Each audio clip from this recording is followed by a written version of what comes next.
We hope that you found the first panel and the first demonstration interesting. It's definitely a different way to learn about basic anatomy. I hope you'll agree with me. And obviously, the kids in the house, as well as the young people here, are certainly in a position to not only be observing, not only reading, not only watching video, but also interacting.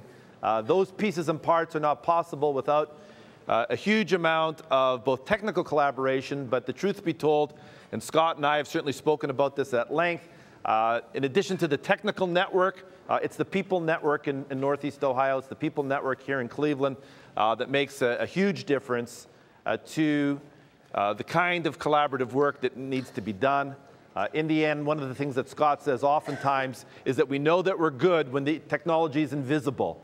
Even when you see that kind of powerful demonstration, the fact that it's so simple to not only undertake the surgery, but also to provide for a learning experience.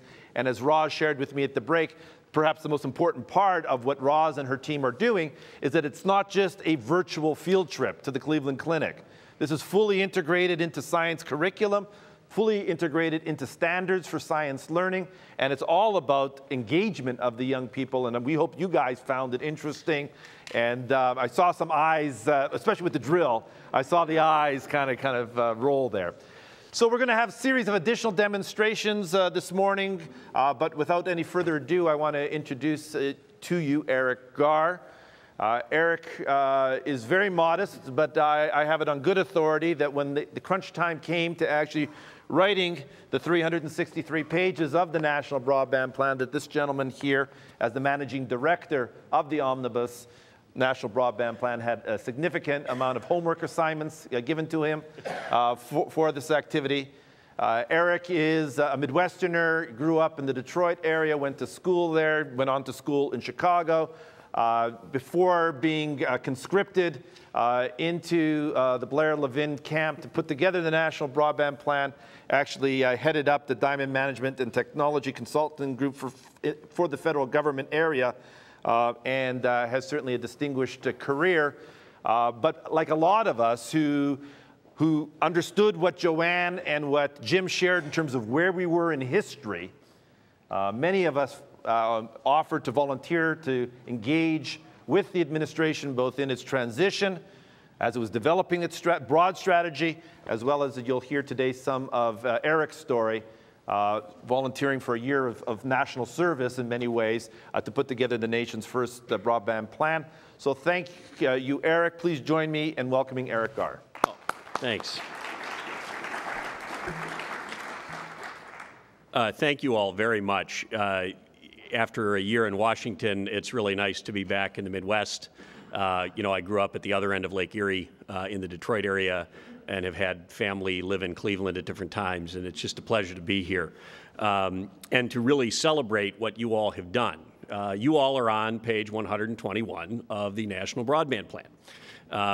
So, you know, you can pick one up later or download it, and you're there for a reason. The reason you're there is as we comb through all the different things going on in the country, we recognize that this is a very special initiative. This is the type of thing that every community should be doing.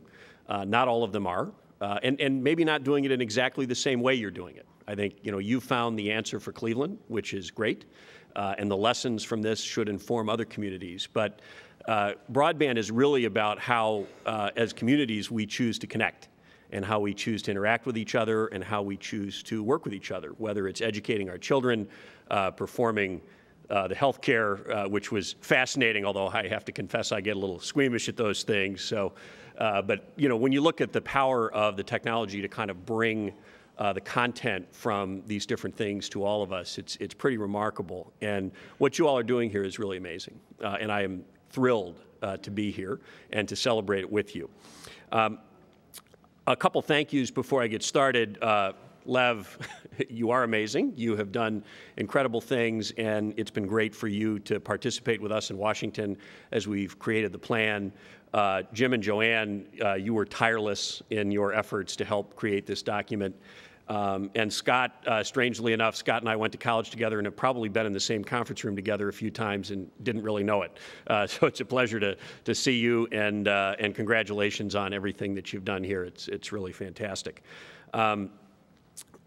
the plan, we should recognize, is just a plan. It's not a law. It's not a set of rules. It's a plan. And it has been uniformly received well. That doesn't mean everyone agrees with everything. And the joke inside the FCC has been, if we wrote a plan that everyone agreed with, it would basically say broadband is good. But when you get down into the details, there are thoughtful, substantive disagreements, as there should be. And the message that I will start with and the one that I will finish with is the plan is not about me. The plan is not about the FCC. The plan is about all of us and the dialogue that it should create and the decisions that we should all make, whether it's in Washington, who are people who are making policy and making rules, or whether it's in communities like Cleveland, where we're trying to do things to connect our community. The plan should be the document that helps inform the discussion. It doesn't have all the answers in it. It never could. But what it should do is raise the level of debate, get us focused on the right issues, so that together we can make good choices and good decisions and improve our infrastructure, which is going to improve our economy and improve our country. Jim actually mentioned rural electrification, which is something I want to start with kind of a short notion of history, and then I'm just going to quickly tour you through the main parts of the plan, just to give everybody a sense of what's in it. 367 pages is a lot, so I'll give you the Cliff Notes here in the presentation. Electrification is really a great example of an infrastructure that changed the country. None of us were around prior to having electricity in our homes, and we now take it for granted. It's just something that sort of exists everywhere. But around the turn of the 20th century, it was not everywhere. It was actually in single factories often, where they were generating their own power and using it to manufacture whatever things there were. And there were lots of gaps. Private industry was using electricity in certain ways, but it wasn't really the utility that it is today. In the 30s, the federal government founded the Rural Electrification Administration, which took a more holistic approach and said, we're going to have to do things like the public utilities that Jim mentioned. It also partnered with industry. General Electric, Westinghouse, the great companies of that era, also worked very closely with the government because in all of our infrastructures in this country, it takes a team. It's a team sport. There's a role for private sector to do certain things. There's also a role for government to do certain things. And there's a role for community groups to do certain things. Broadband is the same type of problem. And if there's one potential outcome from the plan, it's that we all need to get working together on these things more and more so that we can improve the infrastructure in the country. When you think about what electricity did as one from this part of the country, it's hard to do manufacturing without electricity. So in some respect, a lot of the economy that created these cities, that really made the Clevelands, the Detroits, the Milwaukees, the Chicagos, were built on that old infrastructure.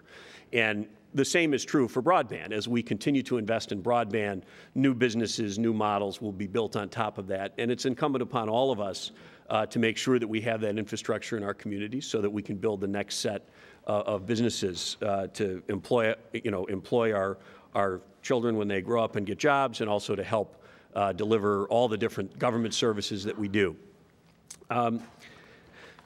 So it's not the 30s anymore. We have electricity. Good stuff. It's actually hard to do broadband without electricity, so it's really good that we have electricity. But now we have our own set of broadband issues. And what I want to do is just quickly describe the main parts of the plan to give everybody the quick tour. And then I'm happy to take a question or two at the end if that's what you'd like to do. In some respect, we're kind of in the same spot as we were in the 30s, in that there's a lot of goodness in broadband. There's a lot of great stuff happening. Certain parts of the country have access to very high speeds. This community now will have access to very high speeds, but it's not uniform. And that's really the fundamental challenge that Congress issued to the FCC and that we tried to address in this document. We've got a lot of challenges. There's over 7 million households who don't have access to very basic broadband, so nowhere near the gigabit speeds that you all are talking about. And only 2/3 of Americans choose to purchase the service. Now, it's certainly a personal choice whether people want to purchase broadband in their homes, but often the barriers that they face, whether it's affordability, lack of digital literacy skills, are things that we should all try and work on as a society so that people can use this service and purchase this service if they want it. You know, the plan itself, I think the reason it has been well received, and again, not uniformly agreed to, because it shouldn't be, but it has been well received, is the way that we made it. So let me pause a minute and describe that, because it was made in a very certain way. As someone who spent my career in the private sector doing plans for companies, it's a much different process. You know, at a company you have a board of directors and a leadership team and, you know, a few key customers, and you kind of work on the plan together, and you sit around a conference room and figure out what you want to do, and then you go implement it. When you think about how to do a plan for the country, you can't do it that way. All of us need to have input, and it's a big country, so it creates a very difficult planning problem. If all we did was sit in a conference room at the FCC and work on the broadband plan, we would clearly get it wrong. We wouldn't have paid enough attention to the great things going on in the country, Cleveland being a wonderful example. So we did this in a very public, open, and transparent way.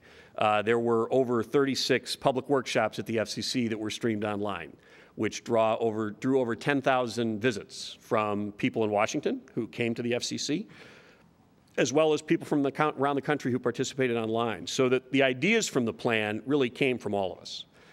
And that effort was a lot of work, but I think it paid great dividends. Because I think when everybody picks up the plan, they recognize things that came from them, and that's how it should be. We used broadband very extensively in the creation of the plan. So if you go to broadband.gov, you can see absolutely everything we did. You can watch every workshop streamed online. You can read all the filings. You can read all the interim deliverables, and you can really see start to finish how the plan was created. I think that's important too, because that provides the intellectual foundation for the discussions that we should have in every community about how this infrastructure should work for us. And hopefully that's a resource that you all can use as you make decisions here in Cleveland. So the cliff notes to the plan. It's a three-part plan. There's the old joke, you know, it always has three parts. If you have more than that, it's too many, and if you only have one or two, it doesn't seem like enough. So it's a three-part plan. And it really focuses on three areas. First and foremost, the plan starts with innovation and investment. And the reason for that is in this country, as has been mentioned prior, a lot of the infrastructure is owned by private companies. And in fact, $50 billion a year of investment of capital from those private companies go into the networks that we have. Government has a necessary role to make sure that that investment is maximized. So when it comes to things that we do as a government, such as regulating rights of way, so that if any of you have ever tried to build a broadband network, it's kind of tricky. You can't just put up a telephone pole and run wires places. There's a lot of rules about how to do that, as there should be. If you want to dig up a street, you don't just do that on an afternoon when you want to. There are certain procedures that we need to go through. A lot of the plan is about making sure that that's efficient, so that as companies and community groups like you decide to deploy broadband, we make it easier and we make it efficient so that people can do the actual hard work of building the network in the most efficient way. When it comes to innovation investment, there are other natural roles for government. There are certain assets that we control. So spectrum. Someone mentioned iPhones this morning. You know, the history will say many things about the iPhone as we go through the coming years. It's had a massive impact on the wireless broadband industry. It has spawned all sorts of great new devices. The Droid phone, awfully cool phone. Lots of other cool new devices are being invented. The iPhone kind of led the charge. But what that means is that puts a lot of pressure on the wireless networks. And spectrum is sort of the secret ingredient to those. And as a country, that spectrum is public. You can think of it as a park. You know, it's sort of this public airwave that we as a country own, and as a government, we set rules around how it's used. And a big part of the plan is updating those rules to make sure that we're using that public space in the most efficient way possible to make the best use of broadband. The innovation and investment section part of the plan also talks about research and development, and that's where we get to page 121, where you all are prominently featured, which is to say that we need bold and persistent experimentation, particularly in high-speed networks and in applications that bring communities together. And the fact that you all have brought and are bringing a gig to the community here is remarkable. You are now in the lead. You will be one of the most connected communities in the country as this project finishes. And many are going to be interested in what you learn. Many will come here to do studies and to experiment with the infrastructure that you have built. And the lessons from that should inform other deployments that are done around the country. It is a remarkable, remarkable thing, what you are doing, and the country's going to be better for it, as will Cleveland. This notion of bold, persistent experimentation is really, really important, and it also requires partnership. When you go through the plan, government has historically had a role investing in R&D. In fact, a lot of the goodies that make up broadband were invented by government-sponsored research in the 60s and 70s, and then extended through private sector research in the 80s and 90s.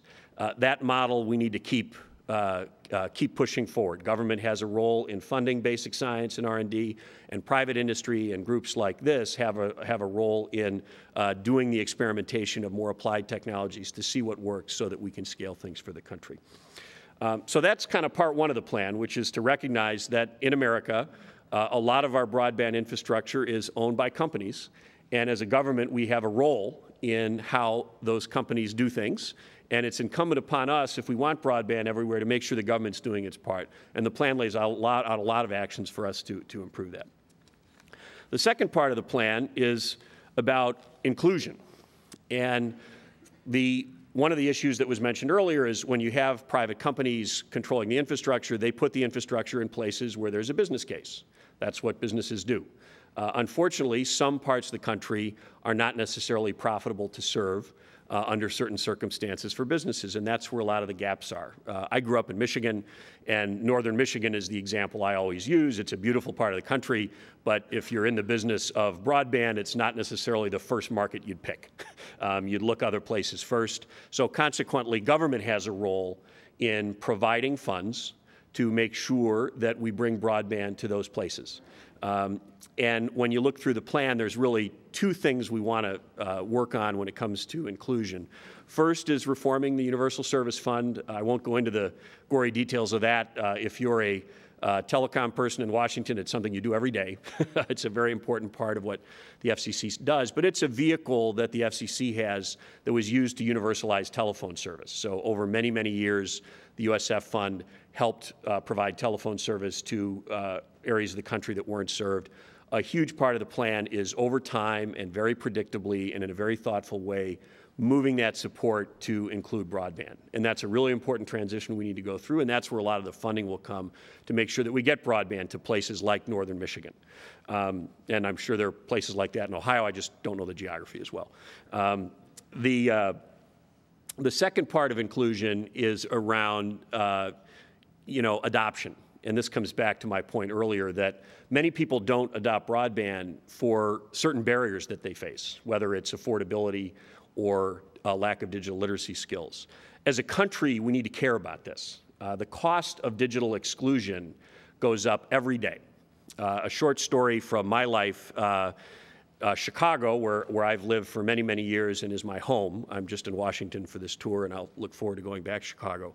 It has a great library system. It's one of the treasures of the city, and many years ago, the city did a great thing by providing lots of computing facilities in those libraries so that any Chicagoan can get a library card and go in and get on the internet.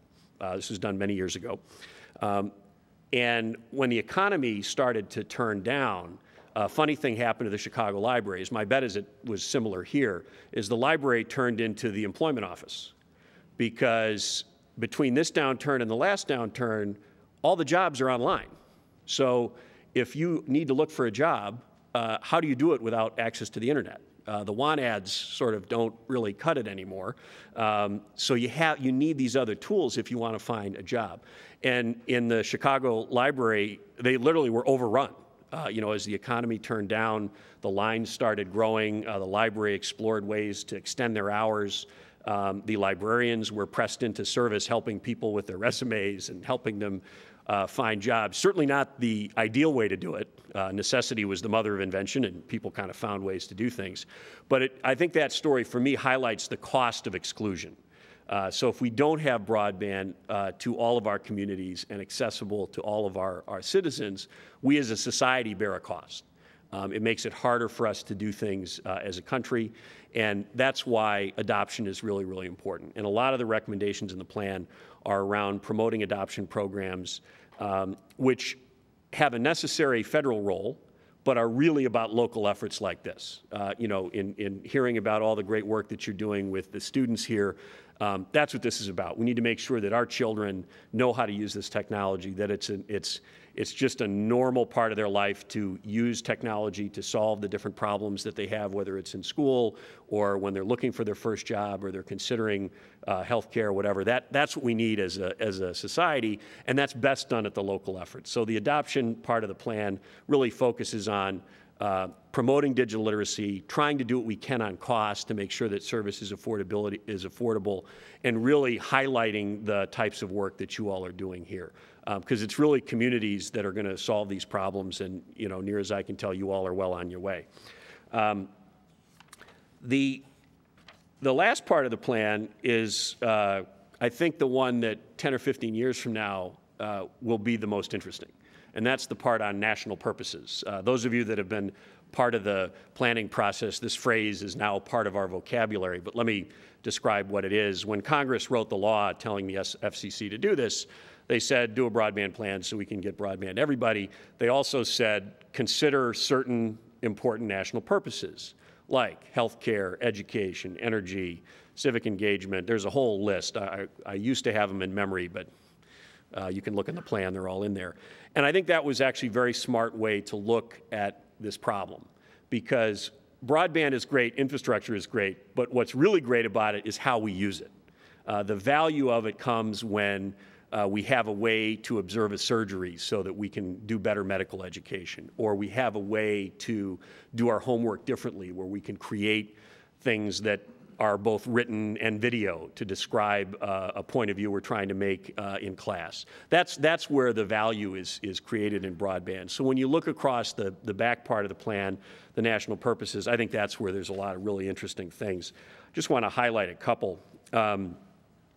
Obviously, this is a huge opportunity for our healthcare system, and I think this is a living example. You know, in Cleveland, you're blessed by having one of, you know, the world's great healthcare systems, the clinic and the relationship with Case and all the rest of it. I mean, this is as good as it gets. People from around the world come here to be treated in your hospitals.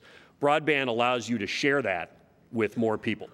It allows the great doctors here to consult on cases in other parts of the country where people maybe can't make it to Cleveland, and they can have a remote consultation and decide if they need to make the trip or whether they can be treated locally. So the opportunities for healthcare are massive, and what we just saw today is an excellent example of it. Huge opportunity for education. You know, the FCC, through the E-rate program, has connected a large portion of the schools in the country. It's a great program, but it needs to be updated. And a lot of the recommendations in the plan are about really driving more connectivity into our schools, and also making sure that teachers are enabled to use that connectivity to expose our students to you know, the new types of teaching methods and the new assignments that you can have when you have this infrastructure. There's a lot in the plan about how broadband can inform and improve government performance and civic engagement. And I think this is a really important one, and hopefully will be a great side effect of what you all are doing here. Communities are better when they're connected, and when we talk to each other, and when we know each other. And that's what's great about cities, and that's what's been great about cities for a long time. This is yet another tool to help us work together. Commissioner Koppsch at the FCC has a great quote where he says and he speaks in a certain way that only he can do, where he says that the town squares of the future will be paved with broadband bricks. And I think that's a really nice image for why this is so important. This is the way we're all going to interact with each other. It's a tool to connect us, to share our stories, to learn from each other. And that's going to be good for government and good for our society when we get everyone connected. And as I said, you all are well on your way. There's also a lot in the plan about public safety, which I know is also part of your efforts here. When public safety professionals need the network, they really need it. Their needs are often unique. They often require unique services at unique times, and the plan tries to give them some of the tools that they need so that we can have great first responders connected to each other so that they can work on the problems that they face when they do their jobs. I just want to close with a couple other comments. First, as I close all of my talks with a couple thank yous. None of these people are here. You don't know them, but they're the folks that really deserve a ton of credit for this. Blair Levin, Carlos Kirchner, Phoebe Young, Kristen Kane, Brian David, and Rob Curtis. Those were kind of the key leadership team at the FCC. I should also mention Commissioner Julius Janikowski, who really had the vision for this and I think just provided great leadership to the effort. He's real serious about this. He wants to make sure that, that our government really engages this problem in the most powerful way. The last thing I'll close with is what I said at the beginning, is that this is not my plan. This does not belong to me. This does not belong to the FCC. This is our plan. It's America's plan. Representative Markey actually had a great quote the other day, who's been part of the telco oversight committee for years and years and years. He said, "When America has a plan, we can lead the world." And I think that's really what this is about. This is a document to help all of us do the things in our communities we can. And I can't emphasize enough how thrilled I was to learn about what you all are doing. I was thrilled to put it on page 121 of the broadband plan, because this is exactly how we're going to lead the world, is when communities like yours band together and find ways to solve this problem in ways that make sense. And that's going to create opportunity for all of us. So with that, I just want to thank everyone, and it's a pleasure to be here and not be sitting in a room writing the plan.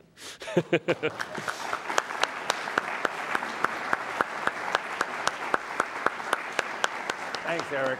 We have some time for questions here and online, if there are any. First question to Erik Garr. Len Steinbeck. And I was just wondering if you could share with us what parts of the report you think will be most controversial and who the strongest adversaries are likely to be. Yeah, I'm the wrong person to answer that. I'm new to Washington, and it's hard to understand kind of how all that stuff works. I think, actually, Jim and Joanne probably would know that better than I do. What I can tell you is a lot of it's controversial, and it should be. As a country, we haven't paid enough attention to this problem, and we need to have a lot of hard discussions about things. My own view is if you want to find the controversy, it's always where the money is. So the Universal Service Fund, which is a really important government program, that will be tricky to work out. There are many valid opinions about how it works. And part of what's going to happen at the FCC over the next many months and maybe even a couple years are a series of legal proceedings where a lot of the rules around the plan will actually be implemented. And that's going to be the time to kind of work through these controversies. The FCC will actually publish a schedule of those proceedings in the next week or two so that the industry and community groups and Congress can see how we're going to proceed. And I think that's actually really important. I think we all need to be very transparent, open, and have the disagreements that we should have. It's fine. This is a democracy, and everybody gets to weigh in on those things. I think the other one that will always be controversial is spectrum. We tried to make a spectrum factory so that we could make more. That doesn't work. There's a finite amount of spectrum in the world, and that anytime you have a scarce resource like that, it's controversial how we choose to allocate it. And I'm sure dozens of other things will bubble up as well. I think the hope is that what the plan does is elevate the debate. So that we're talking about facts and about analysis, and we're making good decisions.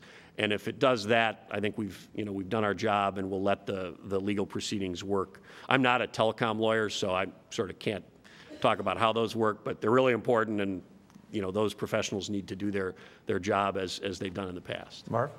Could you please tell us what our average broadband speed is, both up and down, what Japan's average broadband speed is, both up and down, and I'm talking about to homes, and then tell us where we rank as a country in the world relative to the other countries. Sure. I can get close to that. I probably don't have the Japan figures on my fingertips. Our average actual, so remember, the first thing to remember is there's advertised and there's actual. And we all, my bet is we all are purchasing a number and not getting quite that number. Most countries have a gap of about 40% between advertised and actual. Right now, our actual is right around 3 down. It's been growing. It's actually, and that data is like 9 months old. We're probably eking up to 4 at this point, just based on kind of a reasonable growth trajectory. That's average.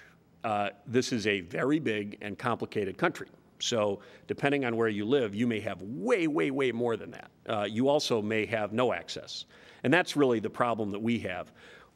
What I'll say about comparisons, they're a little tricky. I think we have someone here from the Netherlands, a marvelous, marvelous place. It's a little smaller than our country, and a very different infrastructure challenge. Japan, very tricky, lots of mountains, so they certainly have their challenges, but also relatively densely populated. So that changes it. So on comparisons, we tried to not get into that in the plan because they're really tricky to get right. But I think what we said clearly in the plan is that this should be a priority for the country. We should not feel comfortable where we are because we clearly don't have it everywhere we need it. And we clearly need to be doing things like we're doing here in Cleveland. And we wanted the plan to really focus on action rather than, where are we in the league tables. Erik, let me just, if you don't mind, just put a little context around your notion that the average in the country is 3 to 4 megabits per second, just to give the audience a sense of what we're really trying to work on here in University Circle in our Gigabit to the home. So Gigabit Breakfast Club wasn't just a kind of sort of a saying. Gigabit is 1,000 of those megabits. So if the national average is 3 or 4, the goal here in and around University Circle, in our neighborhoods, in Fairfax, in Buckeye, right here in University Circle, around Ashbury, for example, 70% of our community has no broadband access to speak of. And the goal here is to leapfrog. I think Jim put it well earlier in the session in that, we don't have 50 years to get this right. Yep. And we're going to build out the infrastructure here, one block at a time, until such time as there's momentum to try to do it at larger scale. But that gives the audience, hopefully, a sort of sense that from 4 to 1,000 is kind of. Rest assured that at a gig, you're fine. you're in the lead.